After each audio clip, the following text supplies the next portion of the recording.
The station called Cradle Ascendant hung in the black sky above a world made of fire and stone, and Commander Elliot Marin stood at its observation deck, with his hands behind his back and his mouth shut, because that was the smartest thing a human could do in a place like this. He had arrived 6 days ago on a diplomatic shuttle that looked like a tin can compared to the Drakari warships docked along the station's outer ring. And every single day since then, someone from a different alien species had found a polite way to remind him that humanity was the youngest and smallest civilization in the Galactic Accord, and that he should be grateful they let him through the door at all. Elliot was not ungrateful, but he was also not the kind of man who smiled when people talked down to him. So he kept his face neutral and his eyes open, and he learned. The Drakari were dragons in every way that mattered to a human brain, trying to make sense of something ancient and enormous. Terrifying in a beautiful way that made his chest ache when he looked at them too long. They stood between 10 and 14 feet tall, with scaled hides that shifted color depending on their mood and caste, and they moved with a slowness that had nothing to do with age or weakness, but everything to do with the absolute certainty that nothing in the galaxy could rush them, because nothing in the galaxy was older than they were. Their civilization had been burning for 40,000 years before humanity figured out how to plant wheat in dirt. Valith was the one assigned to him, and she was a matriarch of the Ember caste, which as far as Elliot could tell, was somewhere between a priesthood and a military order, and she treated him the way a cathedral might treat a particularly well-behaved mouse. She was 12 feet of dark copper scales and ancient golden eyes, and when she spoke her voice came from somewhere deep in her chest, like thunder deciding whether or not to arrive. On the 7th day she told him she would show him the sanctum of first fire, and Elliot understood from the way every other species on the station went quiet when she said it, that this was not a small thing. They walked through corridors carved from volcanic rock that pulsed with veins of molten light, and the air grew hotter with every step, until Elliot's uniform was damp against his back and his breath came shorter. But he did not complain, because he had grown up on Mars in the Dust Belt, where the greenhouses failed every other season, and the air recyclers wheezed like dying animals. And he had learned a long time ago that discomfort was not the same thing as danger.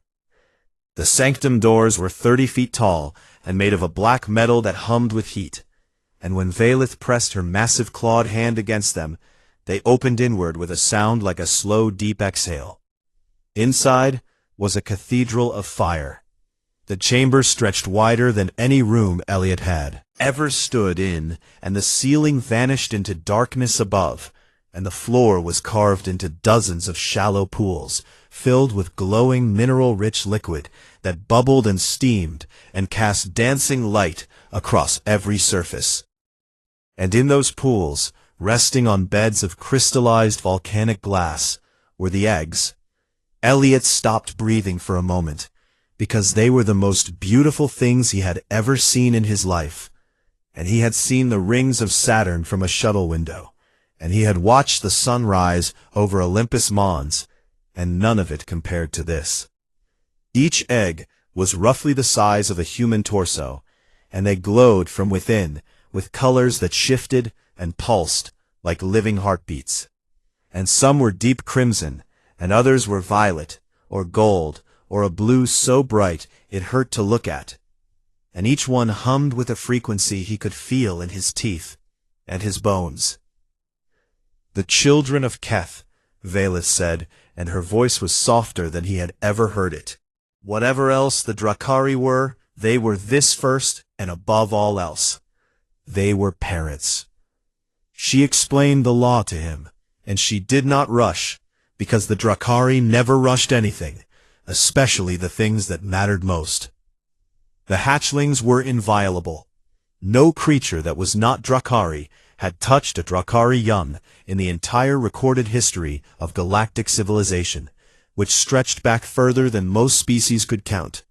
And this was not a suggestion, or a tradition, or a preference. It was the deepest law of their kind, written into the bedrock of their theology and their biology, and their understanding of what it meant to be alive. The young were living fragments of their god, Keth the undying flame, and to touch one with alien flesh was to scar the soul fire, and there was no forgiveness for it, and no appeal, and no negotiation. Wars had been fought over this, and worlds had burned, and entire species had learned through terrible lessons. You did not touch what belonged to the fire. Elliot nodded and said he understood, and he meant it. But then his eyes drifted to the far corner of the sanctum, where the light was dimmer and the heat was thinner, and he saw an egg sitting alone in a shallow pool that barely steamed. It was darker than the others, and smaller, and its glow was faint like a candle running out of wax, and it pulsed with a rhythm that was slower than the rest, and getting slower still. "What about that one?" he asked. Valeth's expression changed, in a way that Elliot could not fully read, but he thought he recognized it, because he had seen it before on the faces of farmers back home when they looked at a crop they knew would not survive the winter. "That egg is failing," she said, and her voice was careful and precise, the way voices get when they are holding something back. Its mother was an elder of great lineage who died before the clutch was placed, and the flame within grows cold. "It will not hatch. Can you move it closer to the heat?" Elliot asked. "We do not move them," Valeth said, and there was something final in her tone.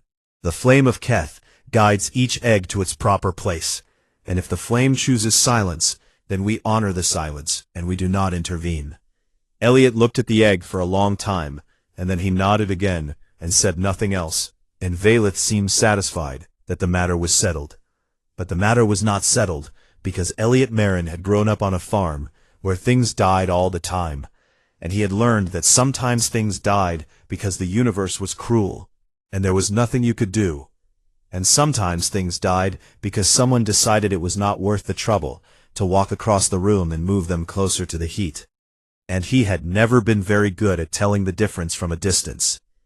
That night, he sat in his quarters alone with the lights dimmed, and a holographic display of the nursery's environmental data floating in front of him, and he studied the thermal gradients and the mineral composition of the incubation pools, and the atmospheric gas ratios, and he cross-referenced everything with the xenobiology databases that humanity had been quietly and obsessively building since the day they first made contact with alien life. His hands were steady, and his face was calm, but there was something behind his eyes that anyone who had grown up in the Dust Belt would have recognized immediately. It was the look of a man who had once sat up all night in a freezing greenhouse, holding a dying tomato plant under a heat lamp, because it was the last one, and because the ground was too cold, and because no one else was coming, and because he simply could not make himself walk away from something small and alive and struggling in the dark. The data scrolled past his eyes, and he did not blink, and somewhere on the other side of the station, an egg that no one believed in grew ahead, little colder and a little quieter. And Elliot Marin did not sleep. Elliot spent the next 3 days being the most respectful and agreeable human the Drakari had ever encountered, and he hated every second of it, because he was not by nature a patient man, but he was by necessity a strategic one. He attended theological lectures given by the Ember Caste priests, and he sat in the back and took notes and asked questions that were careful enough to seem curious but not challenging, and the priests tolerated him the way one tolerates a small animal that has wandered into a temple and has not yet knocked anything over. He learned that Keth the Undying Flame was not a god the way humans thought of gods, because the Drakari did not worship something distant and invisible, but rather something they could feel in their blood and in the molten core of their homeworld, and in the fire that burned inside every egg that had ever hatched. Keth was the fire itself, and the fire was alive, and it chose who would burn and who would fade. That choice was to question the fundamental nature of existence. Elliot listened to all of this, and he respected it, and he also thought it was wrong. Not wrong in the way that someone else's religion is wrong, because Elliot had no opinion on the theology of alien species, and he did not think it was his place to judge what others believed about the universe. Wrong in the specific and practical sense that a baby was dying in a cold corner because no one would pick it up and carry it somewhere warm. Every night he returned to his quarters and pulled up the environmental data from the sanctum, and every night the numbers told him the same thing. The failing egg was not dying because its soul fire was weak, or because Keth had chosen silence for it, or because it was destined to fade. It was dying because when its mother died, the attendants had placed it in the nearest available pool, which happened to be the one furthest from the central thermal vents. Had adjusted its position, because adjusting its position would mean making a choice that was supposed to belong to a god. The temperature differential between the failing egg and the healthiest eggs in the nursery was 11 degrees, and that was exactly the margin that Elliot's xenobiological models predicted would cause a Drakari embryo to enter thermal shutdown. 11 degrees was the distance between life and death, and it was also the distance between the far wall and the center of the room. On the fourth day, he brought his findings to Valith. He presented the data calmly and clearly on a holographic display in her private chambers, and he showed her the temperature maps and the metabolic models and the projected timeline that ended in the egg going dark within 72 hours. Valith looked at the data for a long time, and Elliot watched her face, and for one moment he saw something move behind those ancient golden eyes that looked like grief trying to find a way through 10,000 years of theology. Then she closed it away. "You speak of mechanics," she said. "We speak of the soul, and the flame chose its place, and we do not overrule the god." "The flame did not choose," Elliot said, and he kept his voice even.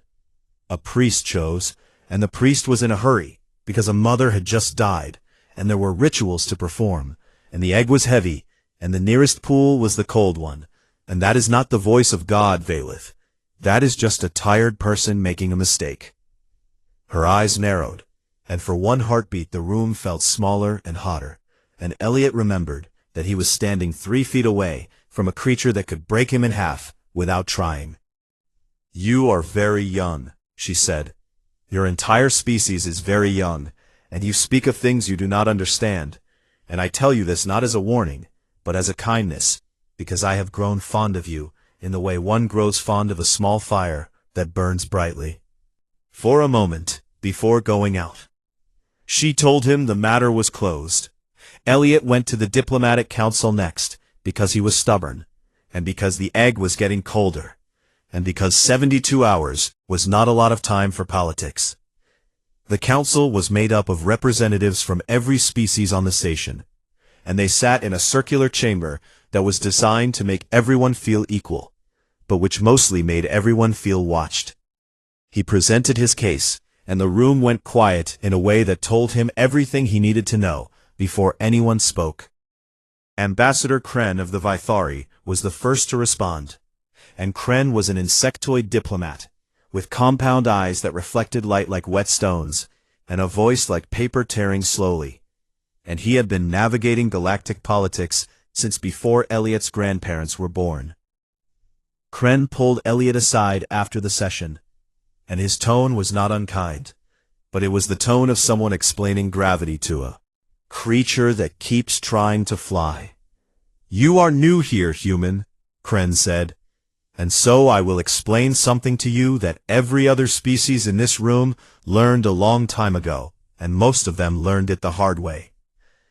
He told Elliot about the shattering of Velmoth, which was a conflict that happened 8,000 years ago, when a Velmothi ambassador accidentally brushed against a Drakari hatchling during a diplomatic function, and the Drakari responded by glassing the Velmothi homeworld. Not a city or a continent, but the entire world. "The Velmothi are extinct," Kren said. "Their libraries are ash, and their children are dust, and their name survives only as a cautionary tale that every species memorizes before they send their first diplomat to a Drakari station. He put one of his 4 hands on Elliot's shoulder, and Elliot could feel the alien joints clicking beneath the chitin. "Drop this," Kren said, "for your sake and for your species," thanked him, and walked away, and he visited the Urani delegation next. But they were crystalline beings he communicated through harmonic vibrations, and their answer was a chord that his translator rendered as something close to, "The stone does not argue with the volcano." The Selkari were aquatic diplomats who lived in pressurized tanks, and they told him through bubbling translators that the ocean does not fight the tide, and that he should learn when to swim with the current. Every species on the station had a metaphor for surrender, and every single one of them delivered it with the gentle pity of someone watching a child reach for something on a shelf that was too high. Elliot sat in the mess hall that evening, surrounded by representatives of civilizations that had been navigating the stars for millennia, and he ate a ration bar that tasted like cardboard, and he thought about the egg. He thought about how every species in this station had learned the same lesson over thousands of years, and the lesson was simple, and it went like this. There are forces in the galaxy that are bigger than you, and when those forces say no, you say, "Yes, sir," and you back away slowly, and you survive. And he understood why they had learned it, because they were right, and the Drakari were enormous and ancient and terrifying, and the smart thing to do was exactly what Ambassador Kren had said. Drop it. Walk away. Survive. But Elliot Marin was human, and humans were not the smartest species in the galaxy, and they were not the strongest, and they were not the oldest, and they had no great theology or ancient wisdom or cosmic perspective that made the universe make sense. What humans had was something else entirely, and it was something that every other species had noticed, and none of them could quite explain. Humans did not know when to stop. They did not know when a thing was too big or too dangerous, or too sacred or too impossible. They did not know when the smart move was to walk away, because something in their wiring was broken in a way that made them keep reaching for the shelf, even when they could see perfectly well that it was too high. And maybe that was stupidity, and maybe it was arrogance, and maybe it was some evolutionary leftover from a time when their ancestors had to fight saber-toothed cats with pointed sticks, and the ones who gave up simply did not make it to the next generation. But whatever it was in Elliot's bones, the same way fire was in the bones of the Drakari, and he could no more turn it off than they could stop their blood from running hot. At 3 a.m, station time, he sat at his desk, and he pulled up the security schematics for the Sanctum of First Fire, and he studied them carefully, and then he disabled the nursery's monitoring sensors with a bypass code he had built from 3 days of careful observation. He stood up, and he looked at his hands. Were soft and human, and which would burn the moment they touched anything in that room. And then he walked through the door. The Sanctum of First Fire was different at night. During the day, the chamber hummed with the low chanting of ember-cast priests, and the soft movements of attendants checking mineral levels, and the distant rumble of visitors watching from the observation galleries above. At night, it was just the fire. The pools glowed in silence, and the eggs pulsed with their slow-living rhythms, and the heat rose from the volcanic stone in waves that made the air shimmer and bend like the whole room was breathing. Elliot stood in the doorway, and the heat hit him like a wall, and for a moment his body did what any sensible body would do and tried to make him turn around. He did not turn around.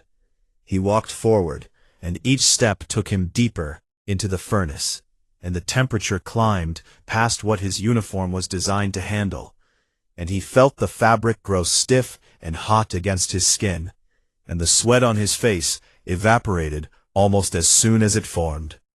Eggs glowed around him as he passed, and they were beautiful and alive, and he could feel their heat on his face, like standing too close to a bonfire. And he gave them a wide berth, because he was not here for them. He was here for the one in the corner. The failing egg sat in its shallow pool, in the dim far reaches of the chamber. And even from a distance, he could see that it was worse than the data had suggested. Its glow had faded to almost nothing, and the pulse that had been slow before was now barely there, and the mineral bath around it had cooled to the point where a thin crust had formed on the surface, like ice on a winter pond, which was a comparison that would have horrified any Drakari who heard it. Elliot knelt beside the pool, and the stone burned through his uniform pants, and he felt it on his knees, and he ignored it, because pain was just information. And right now, the only information that mattered was the temperature of this egg and the distance between. Here and the central vent, he reached into the pool. The liquid was hot enough to cook meat, and it did exactly that to his hands, and the pain was immediate and enormous, and it shot up his arms like electricity, and his vision went white for a second, and every nerve in his body screamed at him to pull away. He did not pull away. He lifted the egg out of the pool, and it was heavier than he expected, because Drakari eggs were dense with minerals and thermal compounds, and this one was roughly the size of a watermelon, and it weighed as much as a cinder block, and it was so hot against his skin that he could smell himself burning. He stood up and the egg was pressed against his chest, and his hands were already blistering, and he could feel the skin splitting along his palms, and he thought about putting it down, and he thought about the door behind him, and he thought about the cool air of the corridor outside, and then he thought about a greenhouse on Mars, and a tomato plant that no one else was coming to save. He carried the egg across the nursery floor.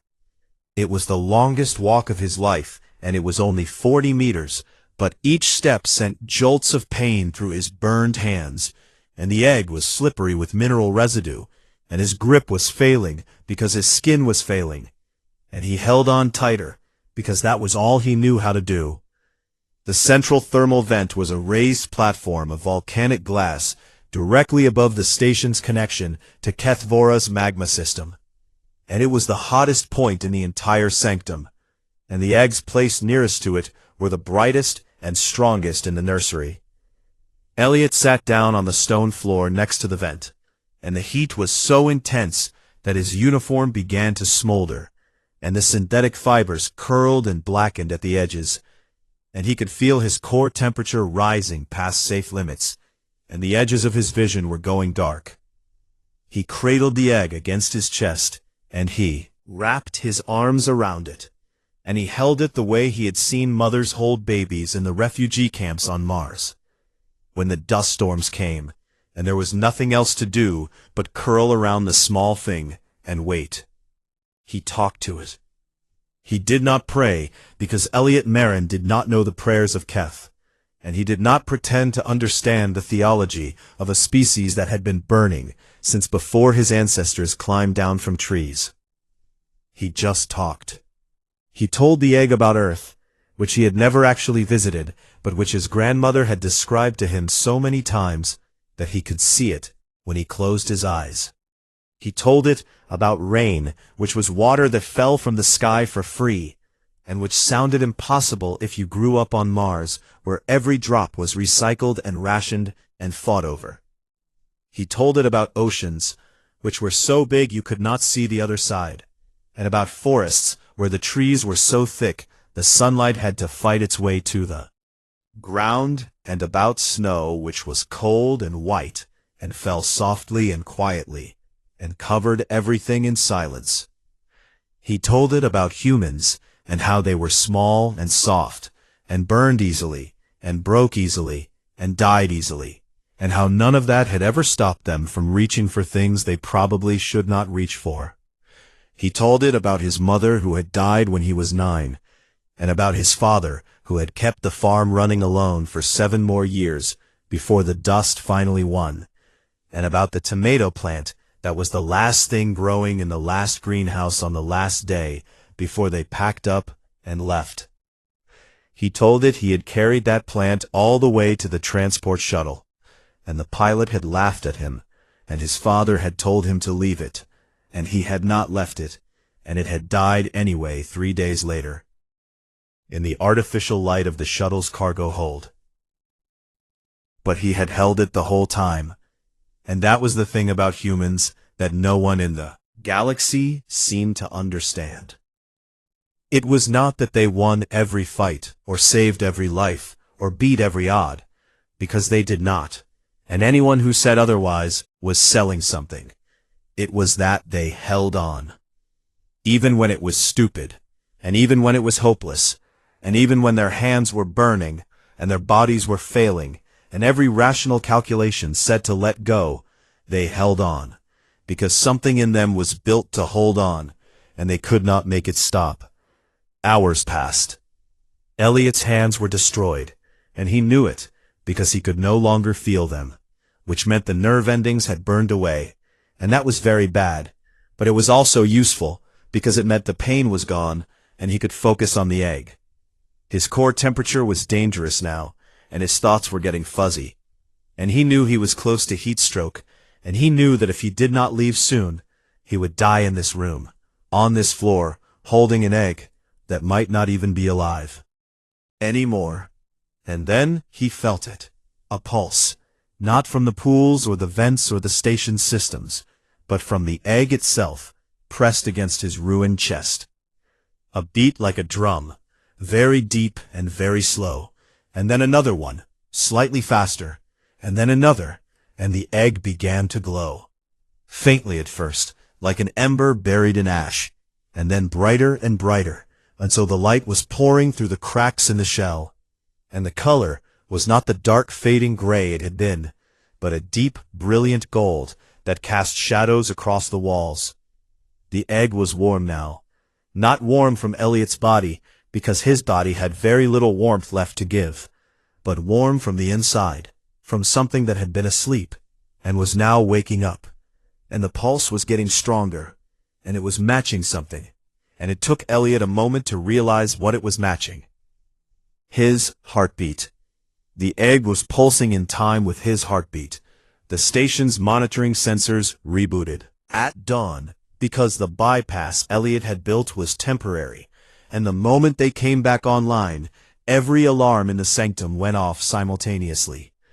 Valith arrived in under 4 minutes with a full contingent of Embercast warriors, and they came through the doors, ready for sacrilege, ready for violence, ready for whatever alien intrusion had triggered the most sacred alarms in Drakari civilization. What they found stopped every single one of them.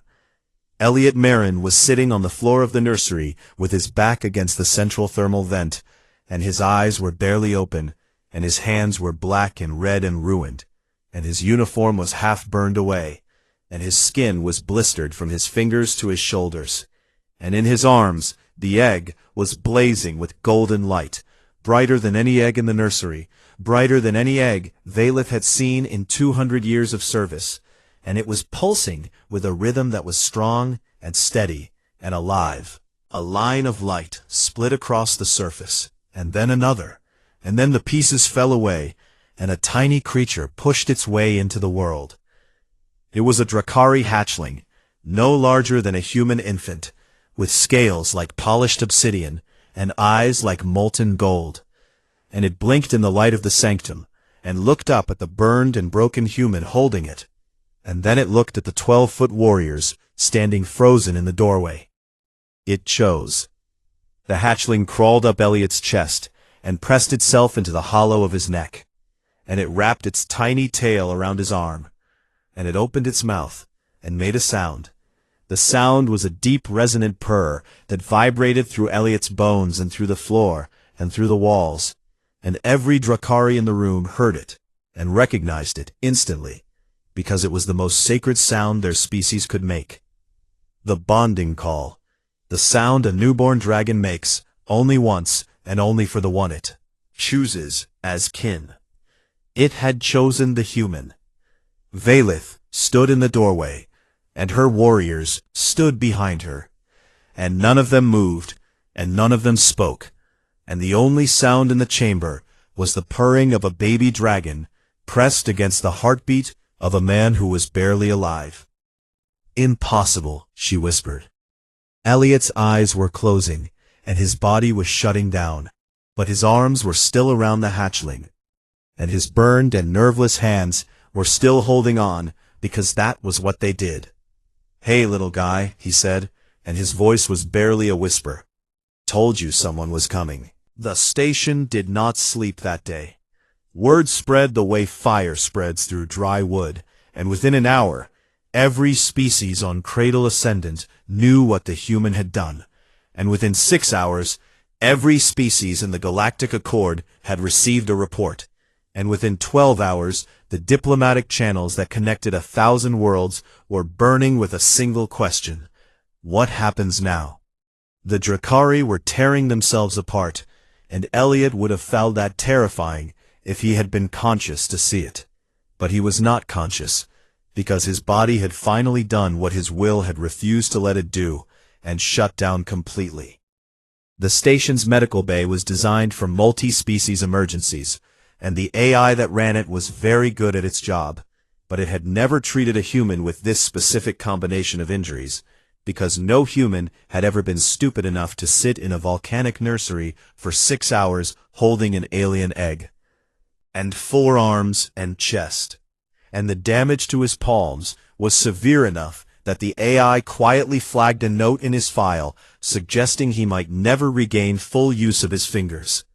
And his core temperature, when they brought him in, had been high enough to cause organ stress.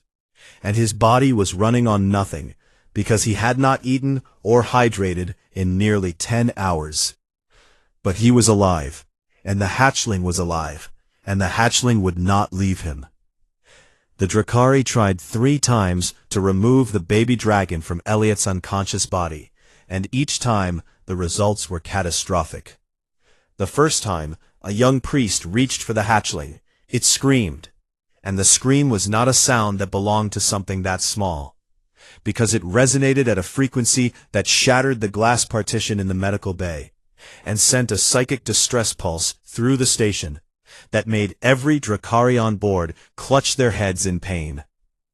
The second time, 2 warriors approached together. Hatchling scales turned from black to white hot, and the temperature in the room spiked so violently that the medical equipment began to malfunction. The third time, Valith herself entered the room and knelt beside the bed and reached out with the gentlest hands a 12-foot dragon warrior could manage. And the hatchling looked at her with those golden eyes and made a sound that was not a scream, but was worse. It was a whimper, a tiny broken sound that said, "Please do not take me away from him." And every Drakari who heard it felt something crack inside their chest, because that sound was sacred, and it was the sound of a child calling for its parent, and the child was calling for the human. Valith withdrew her hand, and she stood, and she left the room, and she did not speak for a very long time. The conclave of elders convened an emergency session in the great hall of the station, and the arguing could be heard through the walls. One faction, led by High Priest Korvath, demanded Elliot's immediate execution, because what he had done was the deepest sacrilege in Drakari law, and the law was clear, and the law did not bend, and if they allowed this to stand, then 40,000 years of sacred tradition meant nothing. Another faction, led by Elder Saithra, argued that the hatchling's bonding call changed everything, because the bonding call was the voice of Keth itself, speaking through the newborn, and if Keth had chosen the human, then to kill the human was to defy the god, which was itself the deepest sacrilege. The contradiction was perfect and terrible, and it split the Drakari down the middle.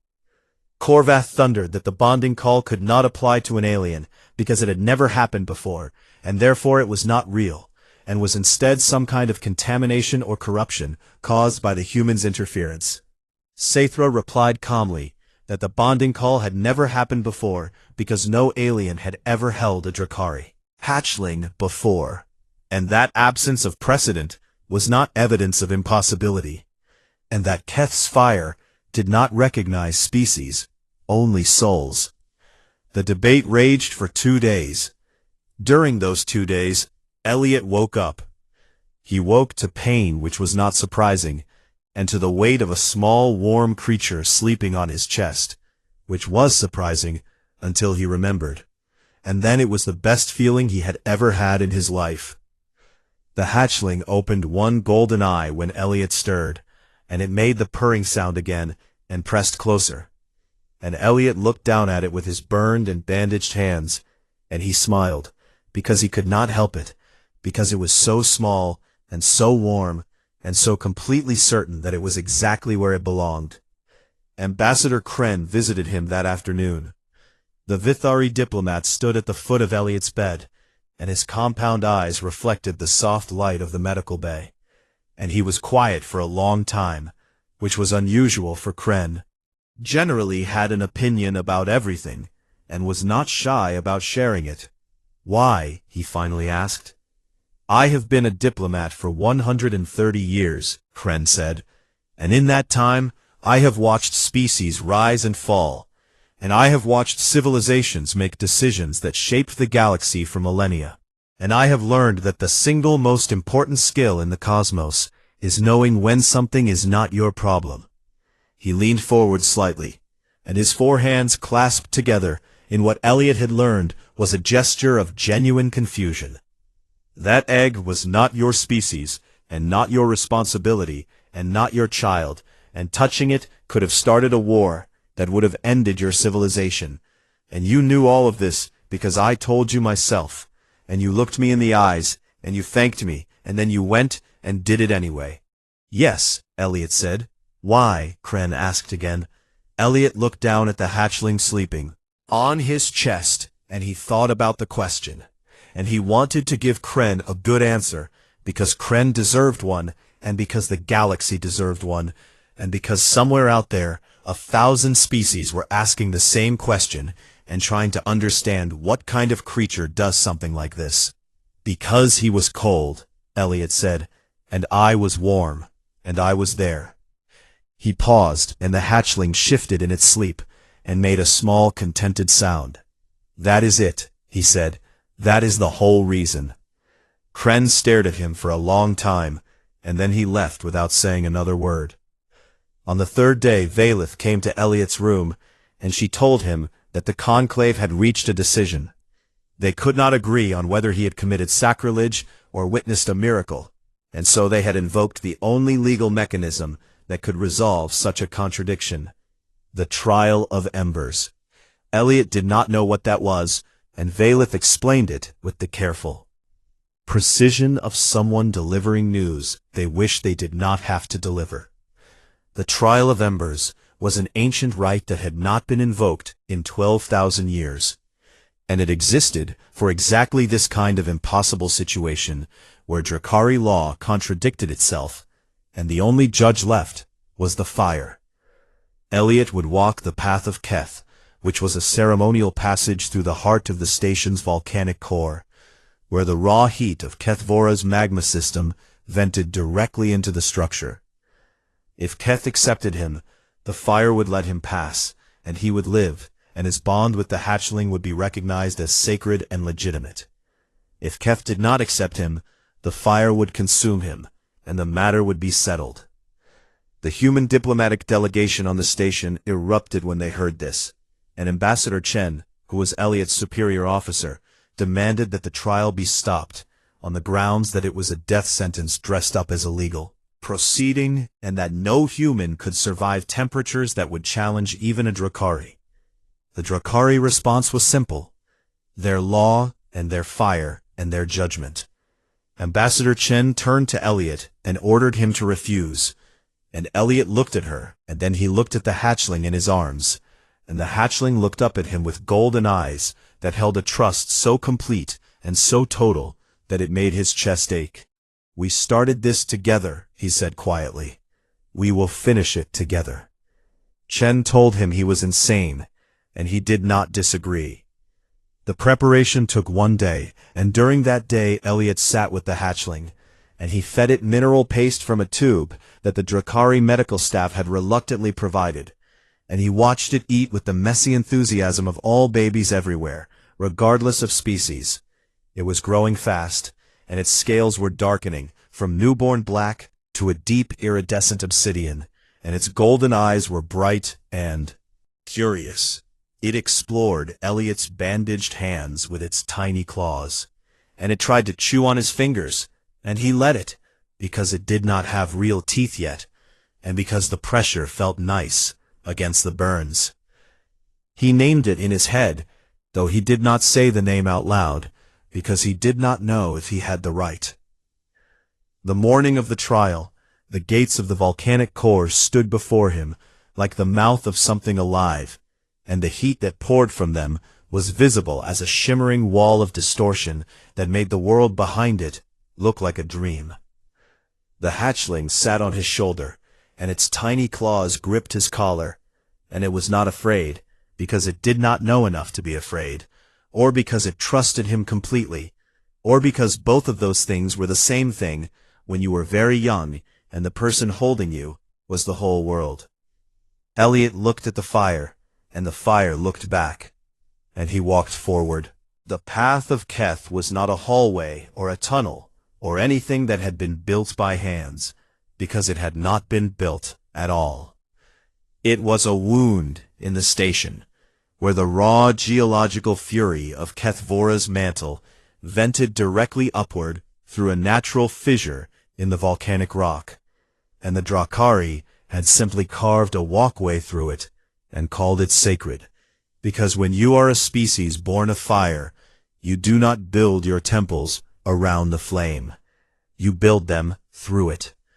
Elliot stepped onto the path, and the heat was beyond anything he had experienced in the nursery, because the nursery had been designed to incubate eggs, and this place had been designed to test the faith of dragons.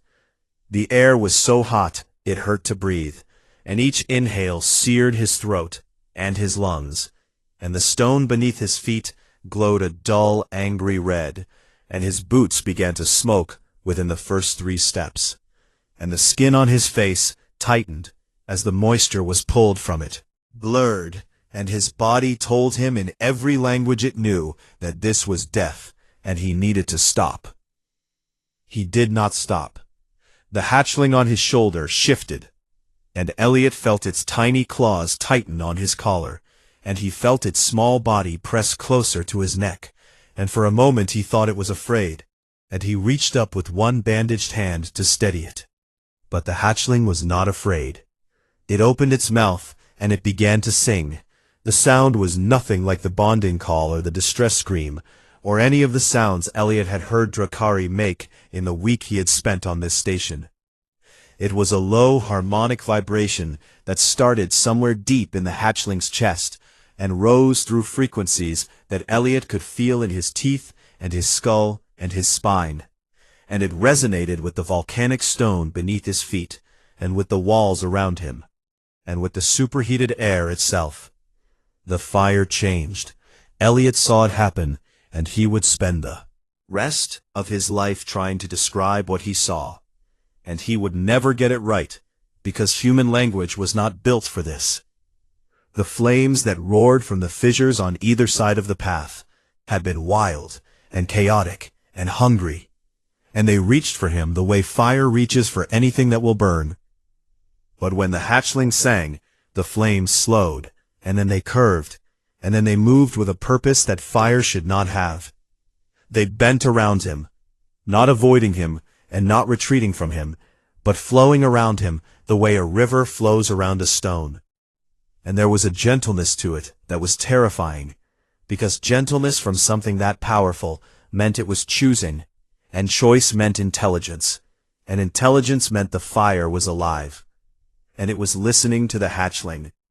The baby dragon sang, and the fire answered, and Elliot understood with a clarity that went beyond science and beyond theology, and landed somewhere in the place where both of them, those things are the same. The hatchling was not shielding him, it was introducing him. It was telling the fire in a language older than speech and older than thought and older than anything that had ever drawn breath in this galaxy. This one is mine, and this one is kin, and this one walked into the burning place and held me when I was cold, and his hands are ruined, and his body is failing, but he is still holding on, and he will not let go. And the fire heard, and the fire understood. The volcanic stone beneath Elliot's feet cooled just enough to let him walk without his boots melting through, and the air around his face thinned just enough to let him breathe without his lungs blistering, and the flames licked his skin but did not consume, and the heat embraced him but did not destroy. He was walking through the heart of a god, and the god was letting him pass. On the observation feeds across the station, and across the Drakari homeworld, and across every relay that carried the signal to the far corners of the Empire, thousands, and then millions, and then billions of Drakari watched. They watched their sacred fire bend for a human. Not a warrior, and not a priest, and not a king, but a small, soft, short-lived creature from a young world, who had walked into a nursery with no armor, no weapons, no divine mandate, and nothing in his hands but the willingness to burn for something that was not his. Elliot walked, and the hatchling sang, and the fire parted, and the path of Keth, which had been built to test the faith of dragons, found something in this human that it recognized.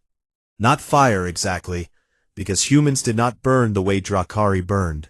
Something else, something quieter and smaller and more stubborn that did not roar or blaze or consume, but simply refused to go out, no matter what the universe threw at it. The path ended. Elliot stepped out of the volcanic core and into the cool air of the sea chamber beyond, and his legs gave out, and he fell to his knees, and the hatchling scrambled from his shoulder to his chest, and pressed itself against him, and purred, and the sound vibrated through his broken body like a lullaby. Vaelith was waiting for him.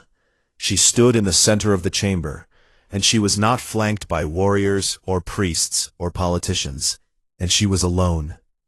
And her ancient golden eyes were wet with something that Elliot had never seen on a Drakari face before. She knelt.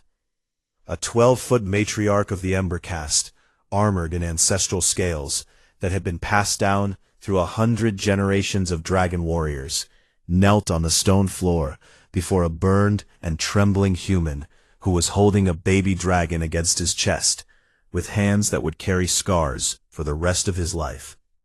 She spoke the ancient words, and her voice did not shake, but it came close. The flame has named you, and you are kindled, and the child is yours, and you are. Elliot looked up at her, and he wanted to say something profound or wise or worthy of the moment, but he was human, and humans are not always good at being worthy of their moments. "Thank you," he said, and that was enough. The aftermath reshaped the galaxy in ways that would take decades to fully understand. The Drakari, for the first time in 40,000 years, opened formal kin bonds with an alien species, and the species they chose was the youngest and smallest and most fragile civilization in the Accord. And every elder race that heard the news had to sit with the uncomfortable realization that they had spent millennia being too wise and too careful and too respectful to do what one human did in a single night, with nothing but his hands, and his unwillingness to let a baby die cold. Ambassador Kren filed his official report with the Vithari government, and the final paragraph of that report was leaked to the Galactic press, and it spread across known space faster than any document in recorded history. "Do not underestimate the humans," it read. "They are not brave because they are fearless, but because they are terrified, and they do it anyway, and they will burn alive for a child that is not theirs, simply because it needed them. And I do not know what to call this, but I think they call it love."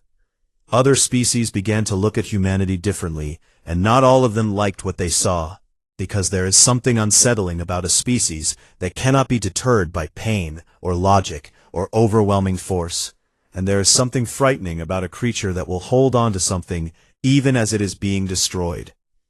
But most of them felt something else when they looked at the humans, and it was not fear or admiration or pity. It was something closer to hope, because the galaxy was old and tired, and full of species that had learned when to look away, and when to be practical, and when to let things die. Because that was the practical solution. The way of things, and the fire chose, and the stone did not argue with the volcano, and the ocean did not fight the tide.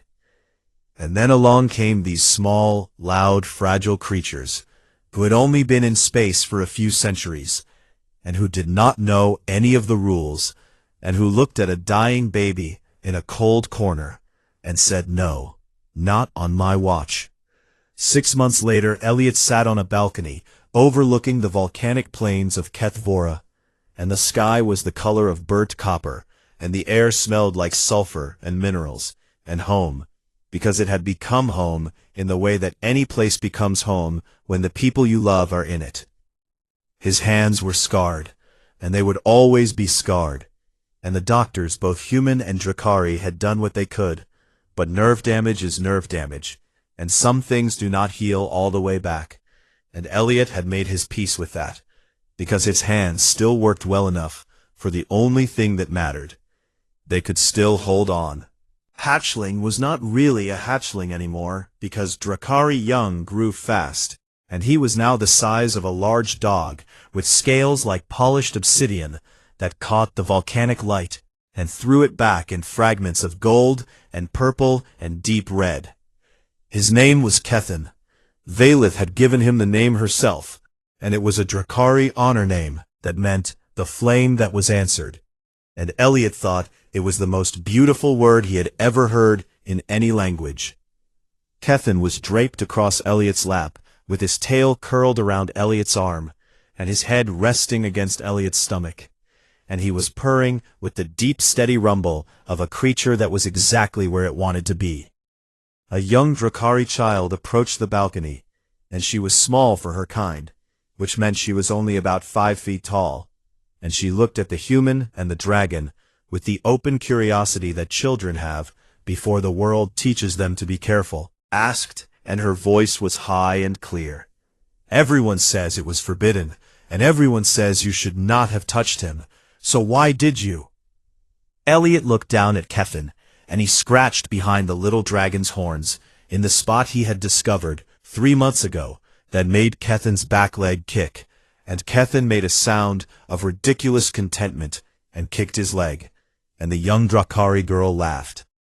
"Because where I come from," Elliot said, "we do not leave babies in the cold, and I do not care whose god says otherwise."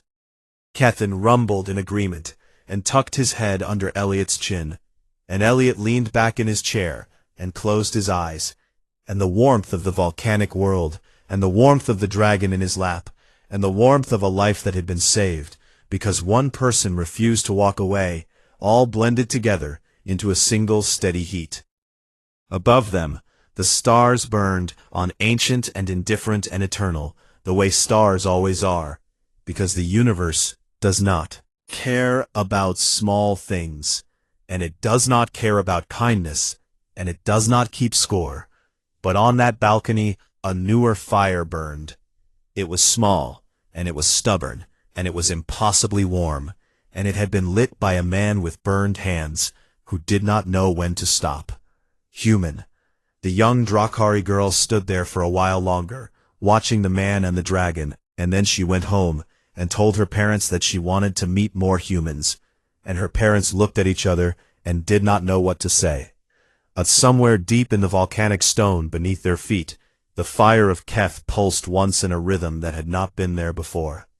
A rhythm that matched a human heartbeat, and if you pressed your hand to the ground in just the right place, you could feel it, steady and stubborn and warm.